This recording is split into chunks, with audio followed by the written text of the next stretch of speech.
Buod ng epiko ng biyag ni Lamang. Sina Don Juan at Namongan ay mag-asawang naninirahan sa Nalbuan. Mayroon silang isang anak na lalaki na nagngangalang Lamang. Bago ipanganak si Lamang, umalis at nagpunta sa bundok si Don Juan upang sugurin ang mga kalabang igorot. Wala pang 9 na buwang nasa sinapupunan ay ipinanganak na si Lamang. Pagkalabas ni Lamang ay agad na itong nakakapagsalita. Sinabi niya sa kanyang ina na Lamang ang ipangalan sa kanya at siya na rin ang pumili ng magiging ninong niya sa oras na siya ay binyagan. Nagtanong si Lamang sa kanyang ina kung nasaan ang kanyang ama dahil sa mga oras na siya ay panganak, wala sa tabi niya ang kanyang ama. Nang sinabi ni Namongan kung saan naroroon si Don Juan, nagpasya si Lamang na puntahan ang kanyang ama. Ngunit ayaw itong payagan ng kanyang ina.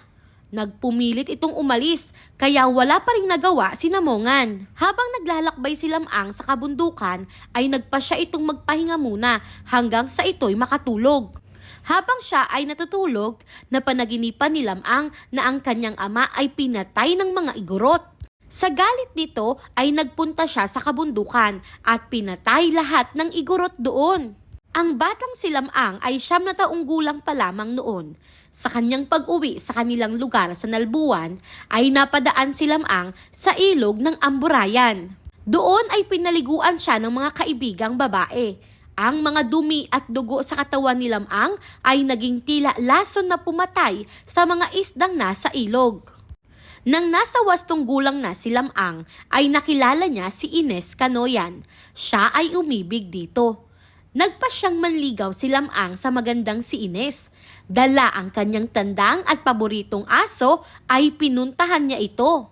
Ngunit lubos siyang nainis nang makitang maraming nakapalibot na manliligaw sa bahay ni Ines. Kaya't inutusan niya ang kanyang tandang na tumilaok.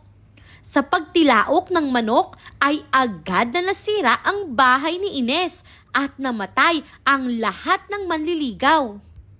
Agad namang inutusan ni Lamang na tumahol ang aso at tumahol nga ito. Sa tahol naman ng kanyang aso ay tila himalang bumalik sa dati ang gumuhong bahay ni Ines. Lumabas si Ines at ang magulang nito upang harapin si Lamang. Hiningi ni Lamang ang kamay ni Ines upang pakasalan. Hindi naman tumanggi ang mga magulang ni Ines sa isang kondisyon na magbigay kaya. Hindi naman ito naging hadlang kay Lamang.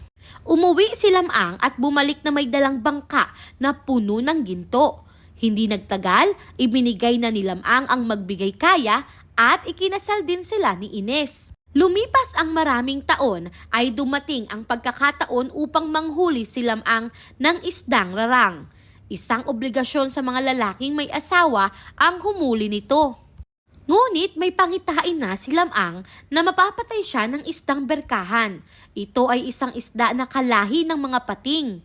Sa kabila nito ay di pa rin nagbago ang isip ni Lamang na hulihin ang isdang rarang. Ngunit nangyari nga ang pangitain ni Lamang at siya ay napatay ng berkahan. Lubhang nagtangis si Ines at agad na umupa ng mga maninisid upang makuha ang mga buto ni Lamang. Agad namang nakuha ang mga buto ni Lamang. Kasama ni Ines ang tandang at aso ni Lamang. Kanilang dinasalan gabi-gabi ang mga buto ng asawa. Hanggang sa isang araw, si Lamang ay muling nabuhay. Mula noon ay namuhay sila ng masaya.